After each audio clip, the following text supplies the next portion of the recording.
ధన్యవాదాలు అధ్యక్ష.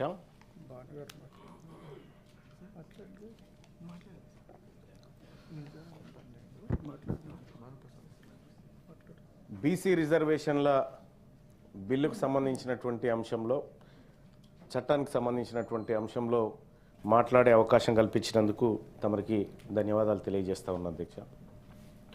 అయితే ఈ రిజర్వేషన్లు పెంపు పైన గత కొన్ని రోజుల నుంచి ఇటు రాష్ట్రంలో, రాష్ట్ర ప్రభుత్వంలో, ప్రజల్లో కూడా ఒక భారీ స్థాయిలో చర్చ జరిగింది. కొన్నిసార్లు సర్వే సరిగా లేదనే చర్చ విస్తృతంగా సాగితే, కొన్నిసార్లు బిల్లు పెట్టబోతున్నాం అనేటువంటి చర్చ ఇట్లా పలు దఫాలుగా జరుపుకుంటూ వచ్చింది. అధ్యక్ష, నిజంగా ఈ రిజర్వేషన్లు వీటి అంశాన్ని చూస్తే ఇది ద కాన్స్టిట్యూషన్ ఆఫ్ ఇండియా అధ్యక్ష. ఇది రాహుల్ గాంధీ గారు అంటే ఈ బుక్లను ఎక్కువ ప్రమోట్ చేసిండు, అందుకే ఇది ఇప్పుడు ఫేమస్ అయిపోయింది. సో ఈ కాన్స్టిట్యూషన్ ఆఫ్ ఇండియాలో ఇందులో ప్రియాంబుల్ ఉంది అధ్యక్ష. మా పొలిటికల్ సైన్స్ ప్రొఫెసర్ గారు కూడా ఇక్కడే ఉన్నారు కాబట్టి మా గురువు గారు చదువు కూడా చెప్పిండు మాకు, ఇదే పొలిటికల్ సైన్సే కాబట్టి. సార్ ఇందులో ప్రియాంబుల్ అని ఉంది సార్. ఈ ప్రియాంబుల్లో సామ్యవాద అనేటువంటి ఒక పదం ఉంది సార్. సామ్యవాద అనేటువంటిది ఒక సిద్ధాంతానికి సంబంధించిన పదమైనప్పటికీ దానికి కొన్ని లక్షణాలు ఉన్నాయి సార్. ఆ లక్షణాల్లో ప్రధానమైనది సామ్యవాద అంటే, దాని లక్షణాల్లో ప్రధానమైనది అందరికీ సమానమైన అవకాశాలు, హక్కులు దక్కాలి అనేది ఆ లక్షణాల్లో గోచరిస్తుంది. ఆర్థికపరమైన, రాజకీయపరమైన అన్ని అవకాశాలు సమానంగా దక్కాలనేది దాంట్లో గోచరిస్తుంది అధ్యక్ష. అధ్యక్ష, ఇంతవరకు బాగుంది. భారత రాజ్యాంగం ముఖ్యంగా సామాజిక, ఆర్థిక, రాజకీయ అవకాశాలు అందరికీ సమానంగా ఉండాలని చెప్తా ఉంటే, ఇది ఎందుకు రాసుకున్నాం అధ్యక్ష మనం కాన్స్టిట్యూషన్లో? ఈ దేశంలో ప్రజలందరికీ సమాన అవకాశాలు లేవు, సామాజికంగా, ఆర్థికంగా, రాజకీయంగా వెనుకబడిన వాళ్ళు మరియు అప్పర్ కాస్ట్ అందరి మధ్య వ్యత్యాసాలు ఉన్నాయనేటువంటి కారణం చేత ఆ పదాలన్నీ తెచ్చుకొని మనం ప్రియాంబుల్లో పెట్టుకున్నాం భారత రాజ్యాంగంలో. అధ్యక్ష, దీని భారత రాజ్యాంగం ప్రకారం ఈ ప్రజలందరినీ, ఈ దేశంలో ఉన్నటువంటి ప్రజలందరినీ సమాన స్థాయికి తీసుకొచ్చి సమాన సంపద పంచి, సమాన హక్కులు పంచి, తద్వారా ఈ దేశం పరిపూర్ణమైన ప్రజాస్వామ్యాన్ని సాధించాలనేది ఇందులో ఉన్నటువంటి ఉద్దేశం అధ్యక్ష.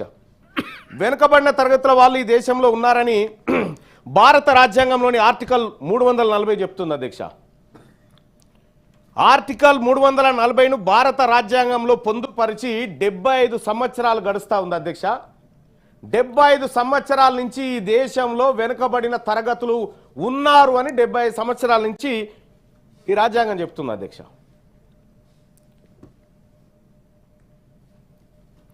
అంటే ఇంకా ఈ దేశంలో ప్రజలందరూ ఒకేలాగా లేరు, అసమానత్వంతో ఉన్నారనేటువంటి మాట ఆర్టికల్ 340 ద్వారా మనకు అర్థమవుతుంది అధ్యక్ష. ఈ వెనుకబడిన తరగతులను మిగతా ప్రజల స్థాయికి ఎదిగేలా చేయడం ఈ దేశ పాలకులు ఎన్ని ప్రయత్నాలు చేశారు. ఇప్పుడు రిజర్వేషన్లు అనేటువంటి అంశం కానీ, హక్కులు అనేటువంటి అంశం కానీ అన్నీ ఆ పదార్థం నుంచి వచ్చినాయి అధ్యక్ష, ఆ సమస్య నుంచి ఉద్భవించినాయి. మరి ఈ దేశంలో 75 సంవత్సరాలుగా పరిపాలన జరుగుతూ ఉంది. ఈ 75 ఏళ్ళుగా ఈ వెనుకబడిన తరగతులను ఎంత ముందుకు తీసుకుపోయే ప్రయత్నం ఈ దేశ పాలకులు చేసిరనేది ఒక్కసారి మనం మాట్లాడుకోవాలి అధ్యక్ష. ఇండస్ట్రీలను అభివృద్ధి చేయడం కోసం ప్రత్యేక మంత్రిత్వ శాఖ ఉంది. రహదారులు బాగు చేయడానికి రోడ్లు భవనాల శాఖ ఉంది అధ్యక్ష. పశువులను అభివృద్ధి చేయడం కోసం పశుసంవర్ధక శాఖ కూడా ఉంది. కానీ వెనకబడిన తరగతులను పైకి దేవడానికి 78 ఏళ్ల స్వతంత్ర భారతదేశంలో బీసీ మంత్రిత్వ శాఖ లేదు అధ్యక్ష.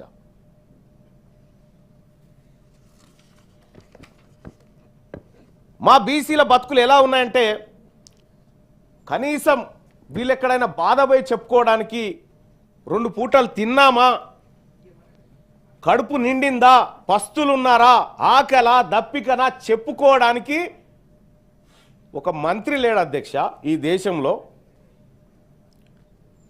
కేంద్రం చెప్తున్న అధ్యక్ష, రాష్ట్రాలు కాదు ఇవి. అయితే ఈ దేశంలో ఉన్నటువంటి బీసీలకు కనీసం ఏముంది తొంగి చూడడానికి కూడా ఓ మంత్రిత్వ శాఖ లేదు, వీళ్ళు చెప్పుకోవడానికి కూడా ఓ మంత్రి కనిపాడు. ఈ దేశం మా కోసం ఒక మంత్రిని కూడా ఏర్పాటు చేయలేకపోయింది 75 సంవత్సరాలల్లా. ఈ భారత రాజ్యాంగంలో ఉన్నటువంటి ఆర్టికల్ 340, ఆ తర్వాత ఇందులో ఉన్నటువంటి సామ్యవాద, సమానత్వం అనేటువంటి పదాలు మమ్మల్ని ముందుకు తీసుకుపోవడానికి పెట్టినట్టుగా ఈ భారత రాజ్యాంగంలో కనిపిస్తాయి. ఒక మాటలో చెప్పాలంటే అధ్యక్ష, ఒక ఇంటి పెద్ద లేని ఇల్లు ఎట్లుంటుందో ఈ భారతదేశంలో బీసీలకు ఒక మంత్రి లేనటువంటి ఇల్లు లాగా ఉంది అధ్యక్ష. ఇంకా కొంత ఇన్డెప్త్ అన్వయించుకోండి మీరు దీన్ని.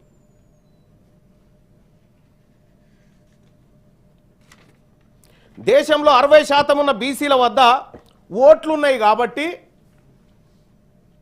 మీకు మరి మా ఇంటి పెద్ద ఏడంటే ఇప్పుడు లేడు కానీ తాత్కాలికంగా గాడికి పోవని మైనార్టీ శాఖ కింద నెట్టేసారు సార్. మైనార్టీ శాఖ మంత్రి ఇప్పుడు బీసీ సంక్షేమాన్ని చూస్తాడు. ఈ భారతదేశంలో మెజారిటీ ప్రజలైనటువంటి సంక్షేమాన్ని మైనార్టీ శాఖ మంత్రిత్వ శాఖ కిందకి తీసుకొచ్చారు సార్. అది ఎప్పుడు మళ్ళా అది తెచ్చింది 2006లో ఏమో తెచ్చిరు, అప్పుడు అంతకంటే ముందు లేదు. ఇక ఈ దేశంలో ఓబీసీలకు ఎక్కడ న్యాయం జరుగుతుందో అని మైనార్టీ శాఖ మంత్రిని మెజారిటీ బీసీల మంత్రిగా చూపించారు అధ్యక్ష. న్యాయం జరగగల పొరపాటున మైనార్టీల సంక్షేమానికి ఒక మంత్రిత్వ శాఖ ఉన్నట్టే మెజారిటీ ఓబీసీలకు ఎందుకు లేదని నేను అడుగుతా ఉన్నా అధ్యక్ష. ఈ దేశంలో సుమారు 50 పైచీలకు మంత్రిత్వ శాఖలు ఉన్నాయి అధ్యక్ష. ఒక్క మంత్రిత్వ శాఖ మా కోసం పెట్టలేకపోయిన ప్రభుత్వాలు మమ్మల్ని పైకి తీసుకొచ్చే ఆలోచన చేస్తున్నాయని 78 ఏళ్ల సంధి చెప్తా ఉంటే ఆ మోసపు మాటలు ఇని ఇని ఇని ఇసుకొస్తా ఉంది అధ్యక్ష మాకు బీసీలకు.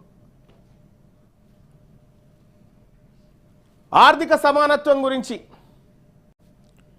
దేశంలో ఉన్నటువంటి సంపద అందరూ ప్రజలకు సమానంగా పంచబడాలి, తద్వారా అందరూ ఈక్వల్గా కనిపించాలనేది మన సమానత్వం గురించి మాట్లాడుకున్నాం. స్వాతంత్ర దినోత్సవం నాడు అదే, గణతంత్ర దినోత్సవం నాడు అదే, గాంధీ జయంతి నాడు అదే మాట్లాడుకుంటాం. మరి ఆచరణలో ఎంతవరకు ఉంది దేశంలో? ఇదే భారత రాజ్యాంగంలోని ప్రియాంబుల్ పీఠికలో ఆర్థిక సమానత్వం అని రాసుకున్నాం.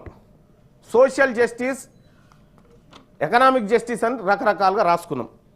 అంటే ఈ దేశంలో ఉన్న సంపద దేశంలోని అన్ని వర్గాలకు సమానంగా పంచబడాలి, తద్వారా ప్రజలందరూ ఆర్థికంగా సమానత్వం సాధించాలని పీఠికలోని ఆర్థిక సమానత్వం సారాంశం అధ్యక్ష. మరి జరిగింది ఏంది అధ్యక్ష? ఈ దేశంలో ఉన్న 140 కోట్ల మంది ప్రజలకు దేశ సంపద సమానంగా పంపిణీ జరిగి అందరూ ఆర్థికంగా ఈక్వల్గా ఉండాలని పీఠిక చెప్తా ఉంటే ఒక నివేదికను పరిశీలిద్దాం అధ్యక్ష. 1-2 నివేదికలు పరిశీలిద్దాం.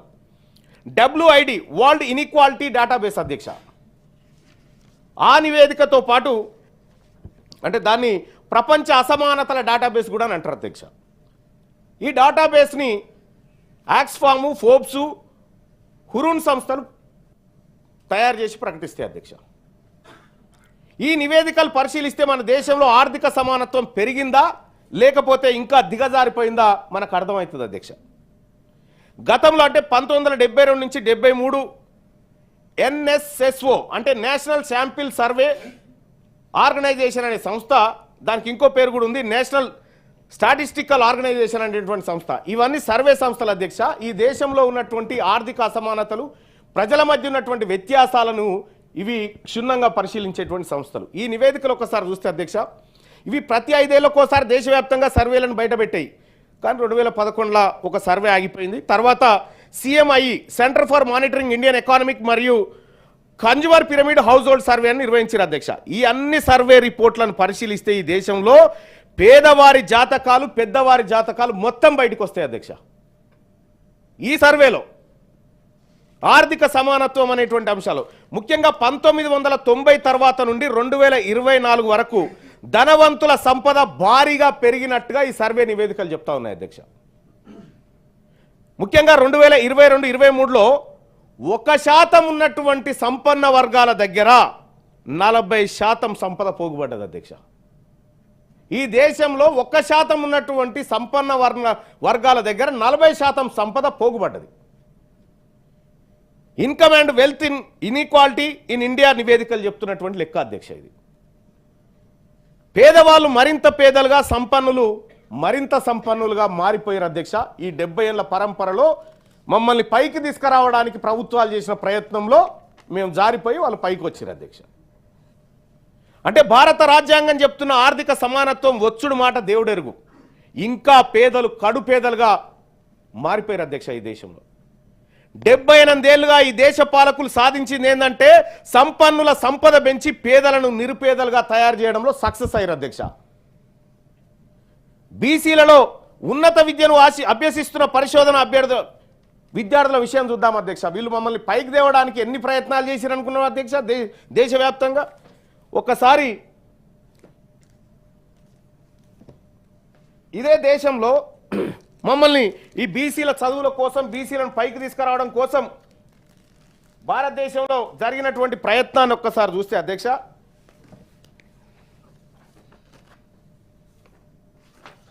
రైట్ 2014-15లో భారత ప్రభుత్వం 16 లక్షల కోట్ల బడ్జెట్ పెట్టింది అధ్యక్ష. మా బీసీ పిల్లల చదువుల కోసం, అందులో కూడా ఒక్క చదువు కాదు, మళ్ళా pre matric scholarships, top class school education support, college education, IIT IIM support, construction of hotels, hostels of boys and girls, scholarship for higher education, overseas studies, national fellowship, venture capital fund, PM Dakshin for backward classes, national backward classes finance and development corporation, ఇట్లా వివిధ మార్గాల ద్వారా బీసీలకు 2014-15 ఆర్థిక సంవత్సరంలో భారత ప్రభుత్వం 16,63,000 కోట్ల రూపాయల బడ్జెట్ పెడితే ఈ దేశంలో 60% ఉన్న బీసీ పిల్లల కోసం ఆ 16 లక్షలకి 54 కోట్లు పెట్టింది అధ్యక్ష. 54 కోట్లు అధ్యక్ష. 2015-16లో 17,90,000 కోట్ల రూపాయలు ఈ దేశంలో బడ్జెట్ పెడితే బీసీ బిడ్డల చదువు కోసం భారతదేశ వ్యాప్తంగా 1,085 కోట్లు మాత్రం కేటాయించారు అధ్యక్ష. ఇట్లా చెప్పుకుంటే పోతే అధ్యక్ష 2016-17లో 1,212 కోట్లు, 19 లక్షల బడ్జెట్, 19 లక్షల కోట్ల బడ్జెట్లో 17-18లో 21 లక్షల కోట్ల బడ్జెట్ పెడితే 1,233 కోట్ల అధ్యక్ష. ఇట్లా 2023-24 46.15 లక్షల కోట్ల బడ్జెట్ను కేంద్రం ప్రవేశపెడితే ఈ దేశంలో ఉన్నటువంటి మెజారిటీ బీసీలు వాళ్ళ భవిష్యత్తు, వాళ్ళని పైకి తీసుకురావడానికి 2,287 కోట్లు పెట్టారు అధ్యక్ష. మొత్తం ఇప్పటి వరకు గడిచిన 10 ఏళ్లలో బీసీలను ఆర్థికంగా, బీసీలను విద్యాపరంగా పైకి తీసుకురావడానికి ఈ దేశం మా కోసం పెట్టినటువంటి ఖర్చు 10 ఏళ్లలో 15,000 కోట్లు పెట్టింది అధ్యక్ష. 15,855 కోట్లు పెట్టింది. మమ్మల్ని పైకి తీసుకొచ్చే కార్యక్రమాలు ఎంత గొప్పగా ఉన్నాయో ఈ దేశంలో చూడండి అధ్యక్ష. పోనీ మరి ఏం జరిగింది అధ్యక్ష? ఇది అయిపోయింది. ఓబీసీలకు చదువుకోవడానికి పెట్టింది గిది అధ్యక్ష. ఒక విషయం, చాలా బాధాకరమైనటువంటి విషయం అధ్యక్ష. మా కోసమే, బీసీ పిల్లల కోసమే 15,855 కోట్లు 10 ఏళ్లలో ఖర్చు పెడితే 2019లో ఈ భారతదేశం అగ్రవర్ణాలు ఎవరైతే లోన్లు తీసుకురో అధ్యక్ష వివిధ బ్యాంకుల దగ్గర, వాళ్ళ లోన్లు 3.5 లక్షల కోట్లు మాఫీ చేశారు అధ్యక్ష. వాళ్ళు పేదవాళ్ళని, వాళ్ళు కట్టలేరని, వాళ్ళు బ్యాంకులకు చెల్లించలేరని ఇవాళ ప్రెస్లో వచ్చింది 16 లక్షలు. ఎస్, ఇంకా పెద్దదే. నేను ఒక్క ఇయర్ లెక్క చెప్తున్నా. నేను 2019 లెక్క చెప్తా ఉన్నా. ఓన్లీ 3.5 లక్షల కోట్లు కేవలం 15 మందికే మాఫీ చేసిరు అధ్యక్ష. 15 మందికి 3.5 లక్షల కోట్లు మాఫీ చేసిరు. ఈ దేశంలో ఉన్నటువంటి 60% బీసీ జనాభా చదువుకోవడానికి ఈ దేశం 15,855 కోట్ల బిచ్చం వేసింది అధ్యక్ష. మమ్మల్ని పైకి తేవడానికి ఈ దేశంలో జరుగుతున్నటువంటి లెక్కలు అధ్యక్ష.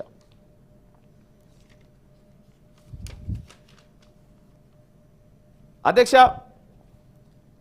ఈ మాట 2019లో ఒకే సంవత్సరం మాఫీ చేసింది 15 మందికి మాఫీ చేసిరు 3.5 లక్షల కోట్లని రాహుల్ గాంధీ గారు కూడా అన్నారు. ఈ మాట లక్షల మంది బీసీలకు స్కాలర్షిప్లు ఈమంటే 15,000 కోట్లు ఇస్తారు. 15 మందికి అంబానీలకు అదానీలకు 3.5 లక్షల కోట్లు ఈ పేదవాళ్ళు కట్టినటువంటి పన్నుల పైసలు తీసి వాళ్ళ అప్పులు కట్టి మాఫీ చేశారు. 100%. ఒక్కరని కాదు, ఇందులో తిలాపాపం తలా పిడికెడు అన్నట్టుగా అందరిది ఉంది. అధ్యక్ష, దీన్ని బట్టి ఏమర్థమవుతా ఉంది? బీసీల పరిశోధనకి ఇచ్చినటువంటి డబ్బులు బీసీ పిల్లలు పరిశోధన చేయడానికి 165 కోట్లు ఇచ్చారు అధ్యక్ష. వీళ్ళు 165 కోట్లే. ఈ దేశంలోని సంపదతో అగ్రవర్ణాల అప్పులు మాఫీ చేసిరు తప్ప బీసీల బతుకులు మార్చమని ఈ లెక్కలు చెప్తున్నాయి అధ్యక్ష. వీళ్ళు మమ్మల్ని పైకి తీసుకొస్తామని చెప్తా ఉన్నారు అధ్యక్ష. ఆర్థికంగా మిమ్మల్ని పైకి తీసుకొస్తాం, మీకు సమానత్వం చేస్తామని చెప్తా ఉన్నారు. మరి రాజ్యాంగంలో ఏం రాసి ఉంది అధ్యక్ష? భారత రాజ్యాంగంలో సమానత్వం. మిమ్మల్ని ఈ దేశంలో ఉన్నటువంటి సంపదంతా సమానంగా అన్ని తలలకు సమానంగా పంచుకొని హక్కులు కూడా పంచుకొని సమాజం ఉందామని భారత రాజ్యాంగం 78 ఏళ్ల నుంచి చెప్తుంది ఈ రాజ్యాంగం మాకు.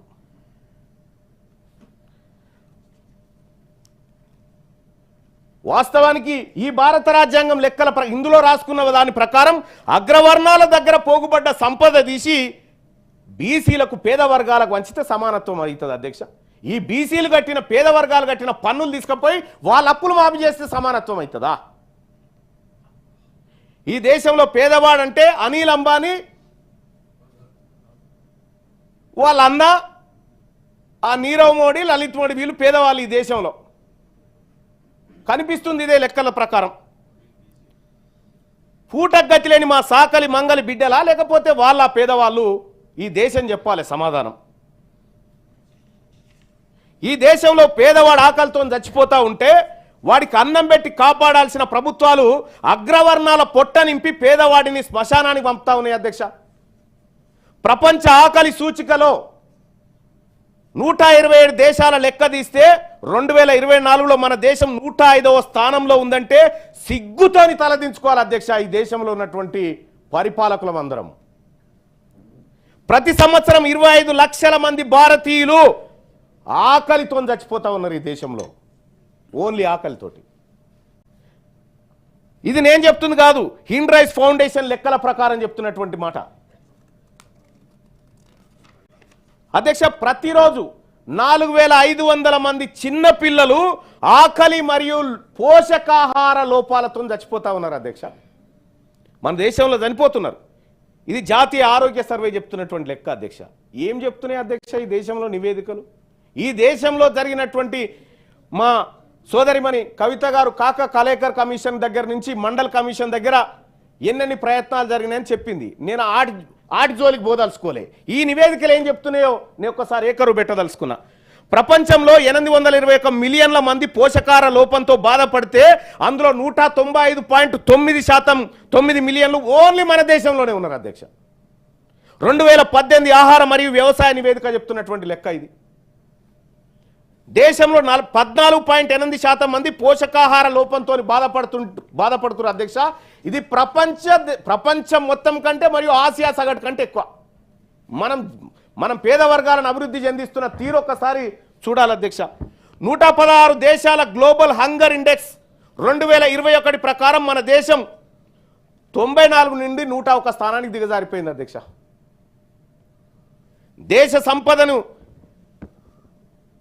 దేశ సంపదతోటి తగ్గించాల్సిన ఇవి అధ్యక్ష. ఈ అంతరాలు తగ్గించాలి, ఈ ఆకలి చావులు ఆపాల. ఇవి ఆపితే ఏ ప్రజల నుంచి కూడా రిజర్వేషన్లు అనేటువంటి కోరికలు పుట్టవు, ఏ ప్రజల నుంచి కూడా ఈ డిమాండ్లు రావు. ఇవన్నీ ఎందుకు వస్తున్నాయి అనేది దీని చుట్టూ తిరుగుతూ ఉన్నాయి అంశాలన్నీ. మరి బడా పారిశ్రామికవేత్తలు 3.5 లక్షల కోట్లు మాఫీ చేయడం అంటే దేనికి సంకేతం? పేదోని కడుపు మార్చి ఈ దేశంలో తిండి గతి లేక 25 లక్షల మంది ప్రతి ఏడాది చచ్చిపోతూ ఉంటే 3.5 లక్షల కోట్లు వాళ్ళ అప్పులు మాఫీ చేసి 16 లక్షల కోట్లు అంటారు. ఇప్పుడే చెప్తా ఉన్నారు. 16 లక్షల కోట్లు మాఫీ చేస్తూ ఉంటే ఈ దేశంలో సంపద ఎవరి కోసం పనిచేస్తూ ఉంది? ఎవరిని పైకి తీసుకురావడానికి, ఎవరిని కాపాడడానికి పనిచేస్తూ ఉంది అధ్యక్ష? రాజ్యాంగ పీఠికలోని ఆర్థిక సమానత్వానికి ఏమైనా అర్థంగా అనిపిస్తూ ఉంది అధ్యక్ష ఇప్పుడు పరిపాలన? ఒకసారి భారత రాజకీయాలు తీసుకుందాం అధ్యక్ష. ఆర్థిక సమానత్వం అయిపోయింది, మంత్రిత్వ శాఖ లేదు, ఒక్కసారి భారత రాజకీయాలను చూద్దాం. 1952 కాదు, ఇప్పటి పరిస్థితి ఒక్కసారి చూద్దాం. ఈ దేశంలో అగ్రవర్ణాల జనాభా 15 నుంచి 16% మధ్య ఉంటుంది. ది ఎకనామిక్ టైమ్స్ ఆధారంగా చెప్తున్నటువంటి రిపోర్ట్ అధ్యక్ష. ఇది ఓబీసీ పాపులేషన్ 52% ఉందని మండల్ కమిషన్ నివేదిక చెప్పింది అధ్యక్ష ఆ రోజుల్లో. ఇక్కడ 16%, 15 నుంచి 16% అగ్రవర్ణాలు, 52% ఓబీసీలు ఉన్నారని చెప్పి నివేదికలు చెప్తున్నాయి. 17వ లోక్సభ వివరాలు ఒకసారి చూద్దాం అధ్యక్ష. 17వ లోక్సభ వివరాలను ఒకసారి చూస్తే అధ్యక్ష, 16% ఉన్న అగ్రవర్ణాల నుండి 232 మంది ఎంపీలు లోక్సభ సీట్లలో కూర్చున్నారు. 543లో అగ్రవర్ణాలు 232 మంది ఆ సీట్లలో కూర్చున్నారు అధ్యక్ష. అంటే 15% ఉన్నవారు 42% సీట్లను ఆక్యుపై చేసేసారు. 52% ఉన్న బీసీలకు దక్కింది కేవలం 22% సీట్లు మాత్రమే అధ్యక్ష. 282 సీట్లు బీసీలకు దక్కాలి వాస్తవానికి లెక్కల ప్రకారం, కానీ 120 సీట్లు దక్కినాయి అధ్యక్ష. బీసీలకు దక్కాల్సిన 162 సీట్లు ఎవరికి దక్కినాయి, ఎవరి దగ్గర ఉన్నాయి ఇప్పుడు అవి? ఇది స్వాతంత్రం వచ్చిన 78 ఏళ్ల తర్వాత తేలిన లెక్క అధ్యక్ష. ఒక్కసారి 52 నుంచి చూద్దాం అధ్యక్ష ఏం జరిగిందో. ఈ లెక్క తెలవాలి ఈ దేశానికి, ఈ సభకు, ఈ ప్రజలకు తెలవాలి. ఈ దేశ పార్లమెంట్ లోక్సభ వివరాలు ఒకసారి చూస్తే 1952లో మొత్తం లోక్సభ స్థానాలు 489 ఉంటే అందులో కేవలం బీసీలు 15 మంది, 3.06% మంది బీసీలు. 1957లో 489 మొత్తం లోక్సభ స్థానాలు ఉంటే కేవలం 18 మంది బీసీలు, దాంట్లో 3.68% మంది. 1962లో 494 స్థానాలుంటే 24 మంది బీసీలు అందులో. 1967లో 520 మంది ఎంపీలుంటే 34 మంది బీసీ ఎంపీలు అందులో. 1971లో 518 మంది ఉంటే 45 మంది బీసీలు అందులో.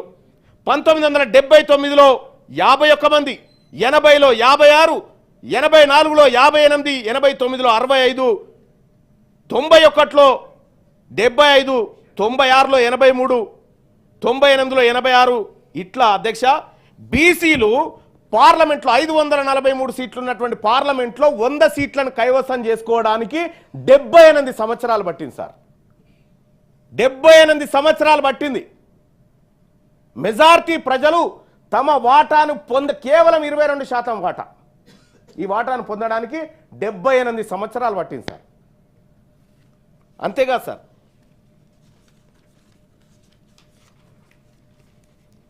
రెండు 2014 543 సీట్లుంటే 131, 24% వచ్చినాం సార్. 2019లో 22%, 2024లో 25% వచ్చినాం. మొత్తం పార్లమెంట్ చరిత్రలో బీసీలకు దక్కిన సీట్ల శాతం సార్, అన్నిటిని కలిపి సీట్లు చూసుకుంటే కేవలం 60% ఉన్న బీసీలకు 13.74% ఎంపీ సీట్లు దక్కినాయి సార్ ఇదివరకు దాకా. ఇది రాజకీయంగా బీసీలను ఈ పార్టీలు, ఈ దేశ ప్రభుత్వాలు పైకి తీసుకొస్తున్న విధానం సార్. సార్ దేశంలో 52% ఉన్నారని చెప్పి మండల్ కమిషన్ చెప్తున్నటువంటి మాట ప్రకారం 13% సార్ దక్కాల్సింది. ఎంత దక్కాలి, ఎంత దక్కింది రిజర్వేషన్? 1952 నుంచి నిన్న మొన్నటి వరకు 9529 మంది ఎంపీలు అయ్యారు సార్. 1952 నుంచి ప్రెసిడెంట్ ఇయాల్టి వరకు 9529 మంది ఎంపీలు అయితే అందులో కేవలం 1310 మంది బీసీలు సార్. కేవలం 1310 మంది. వాస్తవానికి బీసీలకు దక్కాల్సిన వాటా 4955 ఎంపీ సీట్లు దక్కాల్సిండే సార్, కానీ దక్కింది 1300. అధ్యక్ష, మరి బీసీలకు దక్కాల్సిన ఇంకా రిమైనింగ్ ఏదైతే 1310 దక్కినాయి, 4955 దక్కాల్సిండే. ఈ 3645 ఎంపీ సీట్లు ఎవరు ఎత్తుకపోయారు అధ్యక్ష? ఎవరి దగ్గర ఉన్నాయి అవి? బీసీలకు రిజర్వేషన్ ఎక్కడి నుంచి రావాలి, బీసీలకు హక్కులు ఎక్కడి నుంచి రావాలనేటువంటిది కూడా మనం తెలుసుకోవాలి అధ్యక్ష. చరిత్రలోకి ఒక్కసారి పోయి రాష్ట్రం విషయానికి వద్దాం అధ్యక్ష. తెలంగాణలో జనాభా వివరాలు ప్రభుత్వం ఓ లెక్క చెప్పింది. మొత్తం జనాభా 3,70,00,000 అని చెప్తా ఉంది. అది తప్పు అనే విషయం ప్రపంచమంతా ఎరక. ఇందులో ఈ లెక్కనే తీసుకుందాం అధ్యక్ష. ఇందులో ఎస్సీలు 17.43, ఎస్టీలు 10.45, బీసీలు 56.33, ఓసీలు 15.79. అసెంబ్లీలో ఎమ్మెల్యేల వివరాలు ఒక్కసారి చూద్దాం అధ్యక్ష. ఈ లెక్కల ప్రకారమే మన రాష్ట్ర అసెంబ్లీకి 1952 నుంచి మొన్నటి వరకు 2023 ఎన్నికల వరకు మొత్తం 1733 మంది ఎమ్మెల్యేలు పోయారు అధ్యక్షాలకు. 1733 మంది ఎమ్మెల్యేలు అసెంబ్లీకి పోతే అందులో ఓసీలు 1045 మంది ఉన్నారు సార్. ఓసీలు 1045 మంది, ఎస్సీలు 293 మంది, ఎస్టీలు 116 మంది, బీసీల అధ్యక్ష 279 మంది. 1733 మంది ఎమ్మెల్యేలలో బీసీలు పోయింది 279 మంది అధ్యక్ష. ఆ బీసీలలో బీసీ మహిళలు పోయింది 8 మంది సార్. అందులో 4 సార్లు కొండా సురేఖ. ఇవి మా ప్రాతినిధ్యం. ఈ సభలలో మా ప్రాతినిధ్యం అంటే 15% ఉన్న అగ్రవర్ణాలు 60.3% ఎమ్మెల్యే సీట్లు పొందినాయి సార్ ఈ రాష్ట్రంలో. 56% ఉన్న బీసీలకు 16% మాత్రమే ఎమ్మెల్యే సీట్లు దక్కినాయి అధ్యక్ష. అంటే ఈ లెక్కలతో తేలింది ఏంటంటే ఈ తెలంగాణ రాష్ట్రంలో బీసీలకు దక్కాల్సిన ఎమ్మెల్యే సీట్లు అగ్రవర్ణాలకు అంటే మొత్తం 1733 ఎమ్మెల్యేలలో అధ్యక్ష పాపం ఇందులో 578 మంది రెడ్డి సామాజిక వర్గానికి, 155 ఎమ్మెల్యేలు వెలమ సామాజిక వర్గానికి, 70 ఎమ్మెల్యేలు కమ్మ సామాజిక వర్గానికి. ఇట్లా మెజారిటీ సీట్లు ఈ పక్షాలకు పోయినాయి అధ్యక్ష. ఇలా తక్కువ జనాభా ఉన్న వాళ్ళు ఎక్కువ జనాభా ఉన్న వాళ్ళ అవకాశాలు తీసుకోగలిగారు. పై 3 కులాల జనాభా కంటే ఈ తెలంగాణలో ముదిరాజుల జనాభా డబుల్ ఉంటుంది సార్. వాళ్ళు ఇప్పుడు అసెంబ్లీలో 2 ఉన్నారు. ఒక్కరే ముషిరాబాద్ మరి మీరు కలుపుకుంటారో లేదు, గంగపుత్ర అంటారు కదా, రైట్. ఒక్క ఆయన ఉన్నాడు సార్. ఇగో ఇవి లెక్కలు సార్. ఇంకంతే అదే కాదు సార్. సర్పంచ్ల కాడికి వద్దాం సార్. సర్పంచ్ల కాడికి వద్దాం. భారత పార్లమెంట్ అయిపోయింది, అసెంబ్లీ అయిపోయింది, సర్పంచ్ల కాడికి వద్దాం సార్. 2014-16 మధ్య ఒక్క వేరియేషన్ చూద్దాం సార్. మొత్తం రాష్ట్ర వ్యాప్తంగా సర్పంచ్ల సంఖ్య 8692 మంది సార్. అప్పుడు 1081 మంది ఈ రెడ్డి సామాజిక వర్గానికి సంబంధించినటువంటి సర్పంచ్లు ఉన్నారు సార్.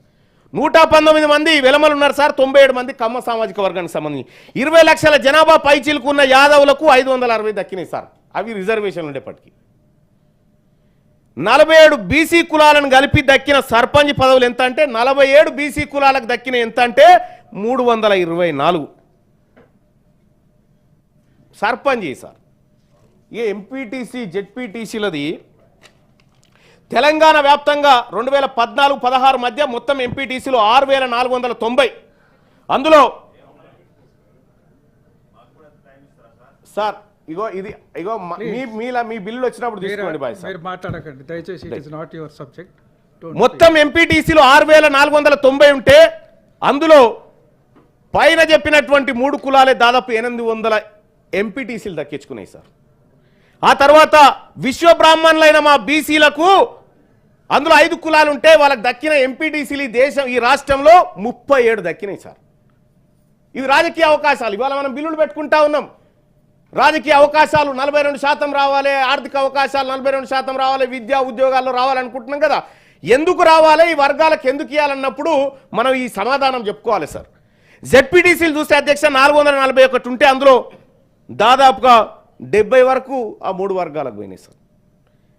మా రజకులు ఈ తెలంగాణ రాష్ట్రంలో 2014-16 మధ్య మా రజక జెడ్పీటీసీ ఒక్కడే సార్. ప్రెసెంట్ ఉన్నటువంటి జెడ్పీటీసీలో మా బీసీ ముస్లిం జెడ్పీటీసీ ఒక్కరే సార్ అలంపూర్ కాడు ఉంటారు. అలాగే అధ్యక్ష ఈ లెక్కలు బట్టి చూస్తే స్థానిక సంస్థల ఎన్నికల్లో ఎస్సీ ఎస్టీ బీసీలకు 50% రిజర్వేషన్ పోగా మిగిలిన 50% అనధికారికంగా అగ్రవర్ణాలు రిజర్వేషన్ లాగా అనుభవించినాయి అధ్యక్ష ఈ దేశంలో. అంటే పార్లమెంట్ నుంచి పంచాయతీ వరకు అప్పనంగా అన్ని పదవులు అనుభవించింది అప్పర్ క్యాస్ట్ మాత్రమే. మరి రాజ్యాంగ పీఠికలో చెప్పిన సాంఘిక, ఆర్థిక, రాజకీయ న్యాయం అనే పదాలకు ఏమన్నా అర్థం ఉందా అధ్యక్ష? ఈ లెక్కలు చూస్తే సమానత్వం కనిపిస్తుందా ఎక్కడన్నా? అధ్యక్ష, ఈ విధంగా లెక్కలను పరిశీలించినప్పుడు ఈ దేశంలో మరి రాష్ట్రంలో అగ్రవర్ణాల వాళ్ళు మరో 500 ఏళ్లకు సంబంధించిన అడ్వాన్స్ రిజర్వేషన్ వాడుకోరు సార్. వాళ్ళు 500 ఏళ్లకు సంబంధించిన అడ్వాన్స్ రిజర్వేషన్ వాడుకోరు సార్. బీసీలు 1000 సంవత్సరాలు వెనకబడి ఉన్నారు సార్ ఆ వాడుకోవడంలో. ఈ వెనుకబడిన బీసీలకు ఇప్పుడు 42% రిజర్వేషన్ అంటున్నారు సార్. కానీ 56% రిజర్వేషన్, ఇప్పుడు 56% ఉన్నారు, వీళ్ళకు 70% రిజర్వేషన్ ఇచ్చినా ఇంకా 200 ఏళ్ళకు కూడా వీళ్ళు రీచ్ కాలేరు సార్. ఆడికి 70% ఇచ్చినా రీచ్ కాలేరు. కాబట్టి 42% కాదు, మీరు చెప్పిన లెక్క ప్రకారం 56% మాకు ఇవ్వండి అధ్యక్ష. అంతేకాదు అధ్యక్ష, ఇక్కడ అయ్యా మాకు 78 ఏళ్ల సంధి అన్యాయం జరుగుతుందని మొత్తుకున్నాం సార్. మాకు మంత్రి లేడు చెప్పుకోవడానికి, మాకు మంత్రిత్వ శాఖ లేదు, మా వర్గాల ముఖ్యమంత్రి లేడు, మా వర్గాల నుంచి మంత్రులు ఉంటే మా మాటినే మంత్రులు కాదు. అయ్యా మాకు ఉన్నది న్యాయస్థానం, న్యాయస్థానాల దగ్గరికి పోయినాం. ఈ దేశంలో మాకు హక్కులు సరిగా దొరకట్లేదు, రాజ్యాంగ ఫలాలు అందట్లేదు, పదవులు అందట్లేదు, ఉద్యోగాలు అందట్లేదు అని న్యాయస్థానం దగ్గరికి పోయినాం సార్. ఆ న్యాయస్థానాల దగ్గరికి పోతే సార్ మా గోడు చెప్పుకుందామని పోతే ఈ భారతదేశంలో ఉన్నటువంటి జడ్జిలు 75.69% మంది అగ్రవర్ణాలే సార్. 75.69% మంది అగ్రవర్ణాల జడ్జిలు ఉన్నారు సార్. వాళ్ళ దగ్గరికి మేము న్యాయం కోసం పోతే జరిగింది ఏంటంటే సార్, 1990లో పోతే అయ్యా మాకు అన్యాయం జరిగిందని పోతే, అచ్చా మీకు అన్యాయం జరిగిందా, మీకు 27% రిజర్వేషన్ అంటారుగా, చలో ఇది ఆపురా రిజర్వేషన్ అని 2 ఏళ్ళు ఆపింది అధ్యక్ష. కోర్టు 2 సంవత్సరాలు మా బీసీ రిజర్వేషన్లు ఆపింది అధ్యక్ష, న్యాయం కావాలని పోతే. అదే అగ్రవర్ణాల ఈడబ్ల్యూఎస్ రిజర్వేషన్ మాత్రం అడ్డుకున్నోడే లేడు అధ్యక్ష. అధ్యక్ష, ఇక న్యాయస్థానాల దగ్గర మా పరిస్థితి ఏం లేదు, పోనీ ఇక్కడ రాజకీయ పరంగా మా పరిస్థితి ఏం లేదు, ఆర్థికంగా ఏం లేదు. ఇక మాకు మిగిలింది 4th ఎస్టేట్ సార్, మీడియా అంటారు దాన్ని. ఈ మీడియా దగ్గరికి పోతే ఈ అన్యాయాలన్నీ మీడియా ముందు గోసెల్ల పోసుకుందామంటే అధ్యక్ష, ఈ దేశంలో ఉన్న 90% మీడియా సంస్థలు అప్పర్ క్యాస్ట్ అధ్యక్ష. 90% మీడియా సంస్థలు అప్పర్ క్యాస్ట్వే. ది హిందూ పత్రిక కథనం ప్రకారం, ఆ నివేదికలు ప్రకారం చెప్తా ఉన్న అధ్యక్ష, 121 మీడియా సంస్థలలో 106 అప్పర్ క్యాస్ట్ వాళ్ళే సార్, ఒక్క బీసీది లేదు. వాళ్ళ ముందు ఎంత మొత్తుకున్నా సింగిల్ కాలం వార్త కూడా ఈ బీసీల బాధ రాయరు, రానియరు కూడా అధ్యక్ష. ఇలా ఎన్ని లెక్కలు అధ్యక్ష, ఒక్కటి కాదు అధ్యక్ష. ఈ దేశంలో అధ్యక్ష ఎక్కడో ఓ చోట బీసీల చర్చ జరగాలి, బీసీల బాధ వినబడాలంటే అది టీవీ డిబేట్లలో, వేదికల మీదనో జరగాలి. కానీ ఈ దేశంలో top news channels sir, top news channels Hindi ఛానళ్ళు 40, ఇంగ్లీష్ ఛానళ్ళు 47 సార్. ఈ 40 హిందీ ఛానల్లో సాయంత్రం 7 గంటలకు డిబేట్ నడిపిస్తారు సార్ ఒక ఇష్యూ మీద. ఇంగ్లీష్ ఛానల్లో కూడా ఇష్యూ నడిపిస్తారు సార్, ఒక టాపిక్ తీసుకొని డిబేట్ పెడతారు అందరితోని. ఈ 40 హిందీ ఛానళ్ళల్లో 47 ఇంగ్లీష్ ఛానల్లో ఒక్క బీసీ యాంకర్ లేడు సార్. ఇక మా బాధ వాడు ఎందుకు పట్టించుకుంటాడు సార్? మా బాధ ఎవరు వింటారు సార్ ఈ దేశంలో? ఒక్క బీసీ మాత్రమే కాదు, ఎస్సీ ఎస్టీలు కూడా లేరు ఇంకా అలా. అధ్యక్ష, తెలుగు వార్తా ఛానళ్ళ కన్నా చెప్పుకుందాం అనుకున్నాం అధ్యక్ష. ఇక్కడ చూస్తే అధ్యక్ష 15 దాకా ఛానళ్ళు ఉంటే ఒక్కడి కూడా బీసీ వాళ్ళ ఛానల్ లేదు సార్. ఈ వర్గాల నుంచి ఛానలే గతి లేదు, ఓ పేపర్ గతి లేదు. వీళ్ళు ఎంతసేపు బీసీలు హక్కులు అడిగేటువంటి వాళ్ళను ద్రోహులుగా చిత్రీకరించి జనంలోకి వదిలిపెట్టేటువంటి కార్యక్రమాలు చేస్తారు సార్. ఇంకోటి ఏంటంటే అధ్యక్ష, ఇక మాకు ఈ మీడియా పని చేయదని సోషల్ మీడియాకు వచ్చినాం సార్. సోషల్ మీడియాకు వచ్చి మా గొంతు, మా ఆవాజ్, మా హిస్సా, మా హుకూమత్, మా ఇజ్జత్ అని చెప్పి మాట్లాడుతూ ఉంటే ఈ అన్ని సెక్షన్లు కలిసి అక్రమ కేసులు, అరెస్టులు, దాడులు, హత్యలు, దోపిడీలు ఇవి మా మీద జరుగుతున్నాయి సార్. ఈ బీసీల మీద ఇటు బీసీలకు దక్కుతున్న అదనపు ఇవి రిజర్వేషన్లు సార్. ఈ దేశంలో నేను చెప్తా ఉన్నా, అటు కాంగ్రెస్ పార్టీ కానీ, భారతీయ జనతా పార్టీ కానీ, బీఆర్ఎస్ పార్టీ కానీ అందరు నాయకులు ఉన్నారు, అందరికి చెప్తా ఉన్నా, బీసీలకు రిజర్వేషన్లు 52% కల్పించారు. ఎరికైనా మీరు అందరు కలిసి? తెలుసా మీకు ఈ విషయం? 52% రిజర్వేషన్ ఎక్కడంటే చనిపోయిన రైతు కుటుంబాలు తీసుకున్న ఆర్థిక సాయం కాడ 52% బీసీలు రైతులు ఆత్మహత్యలు చేసుకొని చచ్చిపోతే ఆ బీమా పైసల కాడ 52% మేము తీసుకున్నాం. అడిగా మాకు రిజర్వేషన్ దక్కింది. అవ గాడ శ్మశాన వాటిక కాడ మాకు రిజర్వేషన్ 52% దక్కింది. అధ్యక్ష,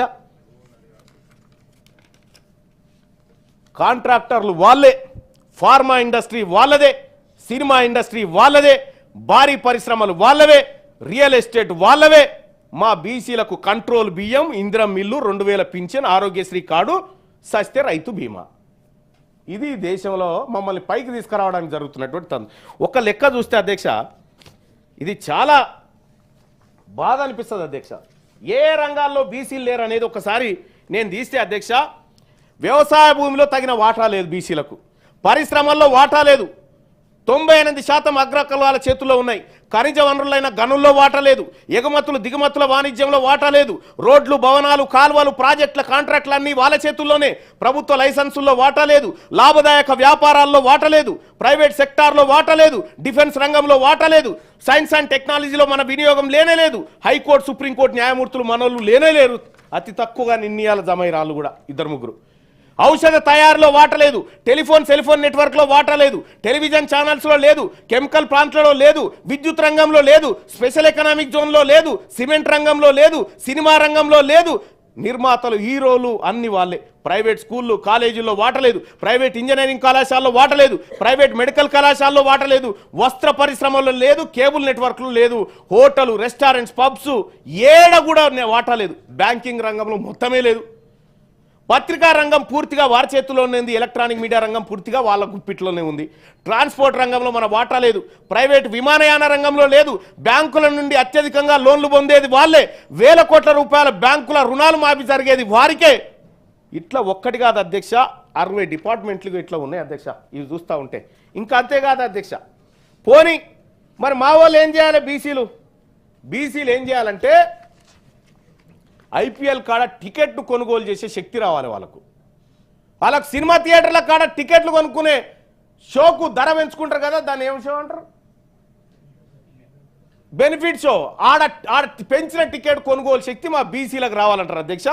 సినిమా రంగం ఒకసారి చూద్దాం అధ్యక్ష. దగ్గుపాటి సురేష్ బాబు, రామారావు, శ్రీధర్ బాబు, గోపీనాథ్, వెంకటరమణ, అనిల్ కుమార్, చౌదరి, నిరంజన్ బాబు, గోపాల్ రెడ్డి, తిరుపతి రెడ్డి, జగదీష్ రెడ్డి, సుధాకర్ రెడ్డి, గోపాల్ రెడ్డి, గోపాలకృష్ణారెడ్డి, గనిరెడ్డి, సునీల్ కుమార్ రెడ్డి, ఉమాపతి రెడ్డి, భాస్కర్ రెడ్డి, చౌదరి, లైలా చౌదరి, వీరే చౌదరి, రవిప్రకాష్, సీతారామరావు, వీళ్ళంతా వీళ్ళు సార్, వీళ్ళు ప్రొడ్యూసర్లు సార్, సినిమా ప్రొడ్యూసర్లు. ఒక్క బీసీ లేడు సార్. ఇంకా సినిమా స్టూడియోలు సార్ తెలంగాణ రాష్ట్రంలో బీసీలకు వచ్చిన బెనిఫిట్స్ చూస్తే, రామోజీ ఫిలిం సిటీ మా సాకరమంగళూరుది అయితే కాదు, రామానాయుడు స్టూడియో కాదు, పద్మాలయ కాదు, రామకృష్ణ కాదు, అన్నపూర్ణ కాదు, శబ్దాలయ కాదు, ఒక్క స్టూడియో మా బీసీలకు లేదు. కార్పొరేట్ హాస్పిటల్ చూద్దాం సార్. బసవతారకం హాస్పిటల్ మాది కాదు, బీసీలకు కాదు. కామినేని మాది కాదు, ఇమేజ్ మాది కాదు, ఎన్ఆర్ఐ మాది కాదు, ఉషా ముల్లపుడి కాదు, కిమ్స్ కాదు, అపోలో కాదు, సిగ్మా కాదు, మహావీర్ కాదు, సన్షైన్ కాదు, యశోద కాదు, కేర్ హాస్పిటల్ కూడా మాది కాదు సార్. ఓన్లీ గాంధీ దవాఖానా, ఉస్మానియా మాయి. అధ్యక్ష, విద్యా సంస్థల అధ్యక్ష, శ్రీ చైతన్య, వికాసు, విజ్ఞాను, గీతము, నలంద, గౌతమ్, భాష్యం, సిద్ధార్థ, నారాయణ, మల్లారెడ్డి. ఏ విద్యా సంస్థ మాది కాదు సార్. మా చేతుల్లో ఒక విద్యా సంస్థ కూడా లేదు. న్యూస్ పేపర్ సార్, ఈనాడు మాది కాదు, ఆంధ్రజ్యోతి, కమ్మ, సాక్షి, రెడ్డి, ఆంధ్రభూమి రెడ్డి, దక్కన్ క్రానికల్ రెడ్డి, నమస్తే తెలంగాణ వెలమ, ఆంధ్రప్రభ వైశ్య, వార్త వైశ్య, ఇట్లా ఇవి ఇక ఛానళ్ళ లెక్క ఛానళ్ళదే. ఇప్పుడే చెప్పిన ఛానళ్ళ లెక్క. అధ్యక్ష మా వాటా చూడరు అధ్యక్ష, మాది ఎవరి దగ్గర పోగుబడ్డది అనేది కేంద్ర ప్రభుత్వ సర్వీసుల్లో అధ్యక్ష. కేంద్ర ప్రభుత్వ సర్వీసులు చూస్తే అధ్యక్ష ఇది ఇంకా విచిత్రమైనటువంటి లెక్క అధ్యక్ష. ఈ దేశంలో మెజారిటీ బీసీలం అధ్యక్ష. ఇగో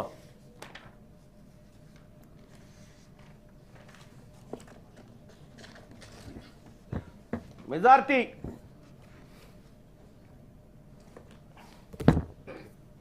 భారత ప్రభుత్వ నివేదికల ప్రకారం చెప్తున్నా అధ్యక్ష. కంక్లూడ్ చేయండి మళ్ళీ. చేస్తున్నా సార్, అయిపోయింది సార్, చేస్తాను సార్. ఎందుకంటే ఇక నాకు మీరు మళ్ళీ అవకాశం ఇచ్చినా నేను మాట్లాడా సార్. ఎందుకంటే 2018 అధ్యక్ష, 2019 జూలై 17 నాడు భారత ప్రభుత్వం చెప్పినటువంటి లెక్క సార్, 78 మినిస్ట్రీస్ అండ్ డిపార్ట్మెంట్స్ నుంచి గవర్నమెంట్ ఆఫ్ ఇండియా ఇచ్చిన లెక్కలు చూస్తే అధ్యక్ష ఓబీసీలకు 27% వాటా కాదు అధ్యక్ష. ఓబీసీ ఉద్యోగులు ఉన్నది కేవలం 21% మంది మాత్రమే కేంద్ర ప్రభుత్వ రంగంలో అధ్యక్ష. ఇక్కడ రాష్ట్రాల వారీగా ఒక్క తమిళనాడు 50% రిజర్వేషన్ బీసీలకు అమలు చేస్తూ ఉంది అధ్యక్ష. అలాగే పాండిచేరి 34%, కేరళ 40%, కర్ణాటక 32%, బీహార్ 34%, అండమాన్ నికోబార్ దీవులు 38% రిజర్వేషన్ అమలు చేస్తూ ఉన్నాయి అధ్యక్ష. ఇప్పుడు ఇంకొక లెక్క అధ్యక్ష, ఐఐటీలలో బీసీ ప్రొఫెసర్ల లెక్క ఒక్కసారి చూద్దాం. ఐఐటి బాంబేలో 693 మంది ప్రొఫెసర్లు ఉంటే అందులో 26 మంది బీసీలు. మొత్తం జ్యుడిషియరీలోనే వాళ్ళే, మీడియాలో వాళ్ళే, ఎడ్యుకేషన్ డిపార్ట్మెంట్ వాళ్ళే, పాలిటిక్స్ వాళ్ళే, సినిమా వాళ్ళే, ఐపీఎల్ వాళ్ళే. మేము ఏడున్నాం సార్ ఇంకా ఈ దేశంలో? ఈ రాజ్యాంగం మాకు చెప్తా ఉంది మిమ్మల్ని పైకి తీసుకొస్తామని చెప్తా ఉన్నది. పైకి తీసుకొస్తామని ఈ రాజ్యాంగం చెప్తా ఉంది. ఈ రాజ్యాంగంలో రాసినటువంటి అంశాలన్నీ చెప్తా ఉన్నాయి అధ్యక్ష. వాస్తవానికి ఈ బిల్లు ద్వారా పోయి 42% రిజర్వేషన్ వస్తుందా అధ్యక్ష? గుండె మీద చేసుకొని చెప్పమని ఇక్కడ ఉన్న వాళ్ళని. ఇది సాధ్యమయ్యేదేనా? ఎంతవరకు సాధ్యమని చెప్పడం ఒకసారి ఆలోచన చేయండి అధ్యక్ష. ఇది ప్రజలను మభ్యపెట్టడానికి కాకపోతే దేనికోసం అధ్యక్ష? ఇది రాజకీయాల కోసం కాదా అధ్యక్ష? నిజంగా బీసీలకు రిజర్వేషన్ దక్కాలంటే అదే భారత రాజ్యాంగంలోని బ్యాక్వర్డ్ క్లాసెస్ ప్లేస్లో బ్యాక్వర్డ్ కాస్ట్ అని పెడితే సాధ్యమవుతుంది. రిజర్వేషన్లు దక్కాలంటే ఈ భారత రాజ్యాంగంలో వెనుకబడిన తరగతులు అనే పదం నుంచి వెనుకబడిన కులాలు అనేటువంటి పదంగా మార్చినప్పుడు సాధ్యమవుతుంది అధ్యక్ష. ఇదంతా ఉట్టిది, కేవలం టైంపాస్ కార్యక్రమం జరుగుతూ ఉంది అధ్యక్ష. ఒక్క మాట చెప్తా అధ్యక్ష, నేను ఇక కంక్లూడ్ చేయదలుచుకున్నా అధ్యక్ష. పెద్దగా మిమ్మల్ని ఇబ్బంది పెట్టను అధ్యక్ష. నాకు కూడా మీ అందరి అభిప్రాయం కూడా తెలుసుకోవాలని ఉంటుంది కదా అధ్యక్ష, దానికోసం అధ్యక్ష. ఇక్కడ అధ్యక్ష తెలంగాణ రాష్ట్ర ఏర్పాటు ఉద్యమంలో బీసీల పాత్ర అత్యంత క్రియాశీలకం అధ్యక్ష. తెలంగాణ జాతిపిత ప్రొఫెసర్ జయశంకర్ తన జీవితం మొత్తం తెలంగాణ రాష్ట్రం కోసం ధారపోసిన మహానుభావుడు. కొండా లక్ష్మణ్ బాపూజీ తన జీవిత చరమాంకంలోనూ ప్రత్యేక రాష్ట్రం కోసం తనలాడిండు. ఆలయ నరేంద్ర నుండి మొదలుకొని శ్రీకాంతాచారి, పోలీస్ కిష్టేల వరకు ఇలా అనేక మంది బీసీ బిడ్డల త్యాగాల ఫలితం అధ్యక్ష ఈ తెలంగాణ రాష్ట్రం. ఈ మహానుభావులంతా తెలంగాణ జెండా ఎత్తుకునేందుకు ప్రధాన కారణం తరతరాలుగా తమ వర్గాలకు జరుగుతున్న అన్యాయాన్ని చూసి తట్టుకోలేక కాదా అధ్యక్ష? ఉమ్మడి ఆంధ్రప్రదేశ్ లెక్కలు మీకు అన్ని చెప్పిన అధ్యక్ష. ఏ దాంట్లో ఎంత భాగం దొరికింది, ఏ దాంట్లో ఎంత వాటా దొరికింది మా వర్గాలకు అనేది చెప్పిన అధ్యక్ష. తెలంగాణ గ్రామీణ ముఖ చిత్రం అర్థం చేసుకుంటే అధ్యక్ష ఎంత గొప్పగా ఉంటుంది అధ్యక్ష అంటే, ఏ ఊర్లో చూసినా వందలాది గొర్రెలను తన కనుసైగలతో మలిపే నా గొల్ల కుర్మలు, ఆకాశంతో పోటీ పడుతూ తాటి చెట్లు ఈత చెట్లతో నిత్యం సహజీవనం చేసే నా గౌడన్నలు, ఎంత లోతులో ఉన్న చెరువునైనా అవలీలగా ఈదుతూ నిత్యం చేపల వేటలో ఉండే నా బెస్త ముదిరాజు బిడ్డలు, వ్యవసాయ పనుల్లో కాపులు, ఊరు చివరన ఉండే కొండ కోనల్లో నా ఒడ్డెరలు, కొండలను పిండి చేసే శక్తి ఉన్నోళ్ళు సార్. ఇలా చెప్పుకుంటూ పోతే ఒక్కో కులానిది ఒక్కొక్క ప్రత్యేకత సార్. ఇంత గొప్పగా ఉన్న నా బీసీ కులాలకు కూడు గుడ్డ విద్యా వైద్యం లాంటి కనీస అవసరాలకు నోచుకోలేదు అధ్యక్ష. వారిని విద్యావంతులుగా మేధావులుగా తీర్చిదిద్దడంలో ఈ ప్రభుత్వాలు అట్టర్ ఫ్లాప్ అయిపోయినాయి సార్ 78 సంవత్సరాల నుంచి. జనాభాలో సగం మంది అయినటువంటి బీసీలు ఏండ్ల తరబడి అన్యాయానికి గురయ్యారు. ఎంతో మంది బీసీ నాయకులు తమ జీవితాలను త్యాగం చేస్తూ బీసీల హక్కుల కోసం పోరాటం సాగించారు. తెలంగాణ రాష్ట్రంలో కాంగ్రెస్ పార్టీ కామారెడ్డి డిక్లరేషన్ అని హామీ ఇవ్వడం జరిగింది. బీసీలకు స్థానిక సంస్థల్లో 42% వాటా కల్పిస్తామని, విద్యా ఉద్యోగాల్లో కూడా అమలు చేస్తామని, బడ్జెట్లో 20,000 కోట్లు బీసీల అభివృద్ధి కోసం కేటాయిస్తామని, ఆర్థిక సామాజిక అభివృద్ధి కోసం బీసీల హక్కులను కల్పిస్తామని డిక్లరేషన్ చేసినటువంటి కాంగ్రెస్ ని అధికారంలోకి తీసుకొచ్చింది బీసీ ప్రజలే సార్. బీసీ ప్రజల్లో అత్యధిక జనాభా కలిగినటువంటి కులాలు ప్రాతినిధ్యం 1-2 సీట్లకు మాత్రమే పరిమితమయ్యాయి. ముఖ్యంగా ఈ రాష్ట్రంలో అత్యధిక జనాభా కలిగినటువంటి గౌడ్లు, యాదవులు, ముదిరాజులు, పద్మశాలులు, మున్నూరు కాపురు కులాలు కారణాలు ఏమైనా జనాభాకు తగ్గట్టు రాజకీయ అవకాశాలు రాలేదు అధ్యక్ష.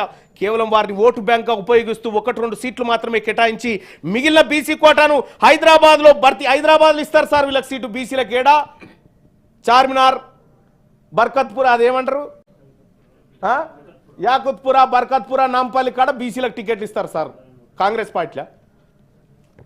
సార్ దేశవ్యాప్తంగా ముఖ్యంగా తెలంగాణలో మనం నిర్వహించిన కులగణన సర్వే ప్రకారం ఓసీల జనాభా 5.7% అన్నారు. ఇందులో రెడ్లు, వెలమలు, కమ్మలు, బ్రాహ్మణులు, వైశ్యులు ఇలా అన్ని రంగాల్లో అభివృద్ధి చెందిన కులాలు ఉన్నాయి అధ్యక్ష. సంపదలో 50% పైబడి ఈ కులాల మధ్య ఉంది. ఇందులో పేదలు కూడా ఉన్నారు అధ్యక్ష. వారి సంఖ్య కూడా చాలా స్వల్పం. 2-3% మంది ఉండొచ్చు. వారికి ఈడబ్ల్యూఎస్ రిజర్వేషన్ వర్తింపజేయాలి అధ్యక్ష. అగ్రవర్ణాల్లో ఉన్నటువంటి పేదలను ఆదుకోవడానికి ఈడబ్ల్యూఎస్ ఖచ్చితంగా అమలు చేయాలి అధ్యక్ష. అందుకు మేము మద్దతు ఇస్తాం. కానీ అన్యాయంగా 10% ఇక్కడ అమలు చేస్తున్నారు అధ్యక్ష. దీనివల్ల నష్టపోతున్న వాళ్ళు ఎవరు అధ్యక్ష? బీసీలు కాదా అధ్యక్ష? నాకు మాట అర్థం కాదు అధ్యక్ష. బీసీలకు రిజర్వేషన్ ఇవ్వడం కోసం బీసీల లెక్క ఎంత ఉందో తీయాలి. మరి 10% ఈడబ్ల్యూఎస్ రిజర్వేషన్ ఏ లెక్క తీసిస్తున్నారు అని నేను అడుగుతా ఉన్నా అధ్యక్ష. ఏ లెక్క తీసిస్తా ఉన్నారు? ఈ పాపం 2019లో భారతీయ జనతా పార్టీ నేతృత్వంలోని ఎన్డీఏ ప్రభుత్వం అమెండ్మెంట్ 103 ప్రకారం ఈడబ్ల్యూఎస్ కోటా తీసుకొస్తే ఆ కోటాను యాజ్ ఇట్ ఈస్ గా ఏ కమిషన్ లేకుండా, ఏ రిపోర్టు నివేదిక లేకుండా 10% అమలు చేసిన పాపం బీఆర్ఎస్ పార్టీది కాదా సార్? మా కడుపు కొట్టింది ఎవరు సార్? అన్ని పార్టీలు ఉన్నాయి సార్. ఇలా ఒక్కరని కాదు సార్, అన్ని పార్టీలు ఈ దేశంలో ఉన్నటువంటి బీసీల కడుపు కొట్టినాయి సార్. ఇప్పుడు భారత రాజ్యాంగంలో 27% రిజర్వేషన్ ఉంటే 20% దాటలే మా వాటా. ఈ ఉన్న రిజర్వేషన్నే మీరు 27%కి తీసుకురానటువంటి ఈ ప్రభుత్వాలు 42% ఇచ్చి మమ్మల్ని కూర్చుండబెడతాయి. అందుకే ఈ వేదిక నేను చెప్తా ఉన్నా అధ్యక్ష, ఈ వాటాల ద్వారానో ఈ కోటాల ద్వారానో కాదు అధ్యక్ష, ఈ తెలంగాణ రాష్ట్రంలో ఈ దేశంలో బీసీలు అధికారంలోకి వచ్చినప్పుడే వాళ్ళ బతుకులు మారుతాయని తమ ద్వారా తెలియజేసుకుంటూ ఈ అవకాశం కల్పించిన మీ అందరికీ ధన్యవాదాలు అధ్యక్ష.